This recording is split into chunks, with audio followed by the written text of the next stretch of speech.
Operation सिंदूर स्थगित हुआ है, बंद नहीं हुआ है। तो मोदी जी आगे क्या करने वाले हैं उसका प्रिडिक्शन मत करिए, मोदी जी पे विश्वास रखिए। मोदी जी ने देश को कभी निराश नहीं किया। किसी ने सोचा था देश में कि इंडिया जो है बम गिराएगा पाकिस्तानी एयरबेस पे?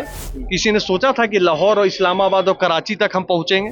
सुशील मोदी जी की कमी हम सबको खल रही है, खलती रहेगी।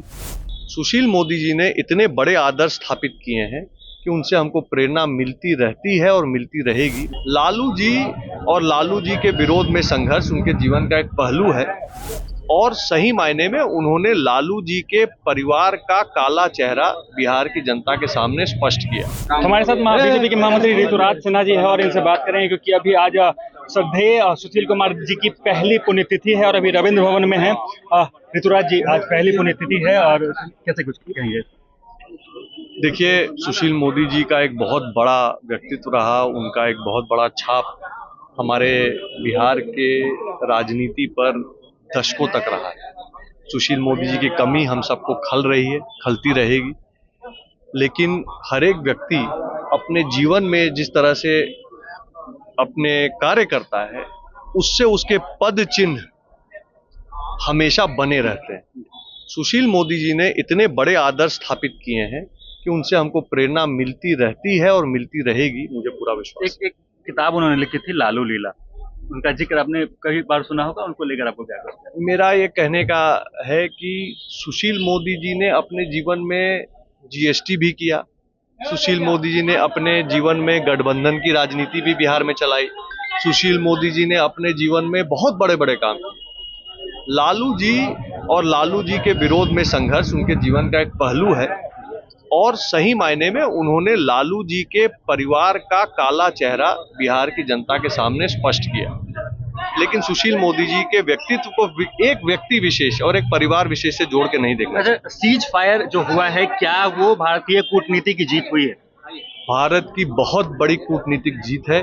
भारत ने, प्रधानमंत्री मोदी जी ने बिहार की धरती से ही घोषणा की थी कि हम आतंकवाद के सरगनाओं के घर में घुस के मारेंगे।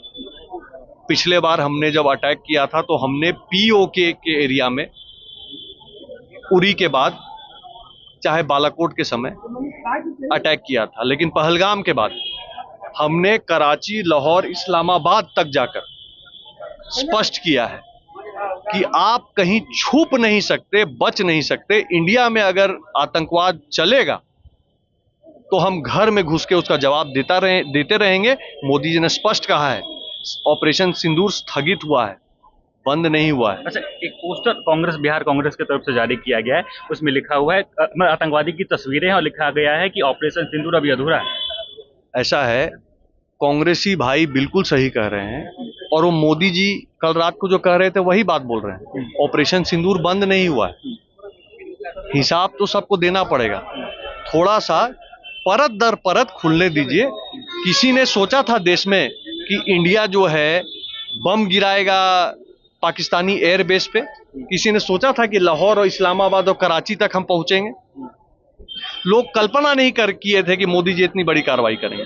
तो मोदी जी आगे क्या करने वाले हैं उसका प्रिडिक्शन मत करिए, मोदी जी पे विश्वास रखिए। मोदी जी ने देश को कभी निराश नहीं किया। चलिए, तो मोदी जी ने देश को अभी निराश नहीं किया है और सीधे तौर पे कहना था बीजेपी के महामंत्री ऋतुराज सिन्हा जी थे और उनका कहना था कि अब जो फैसला है वो होकर रहेगा।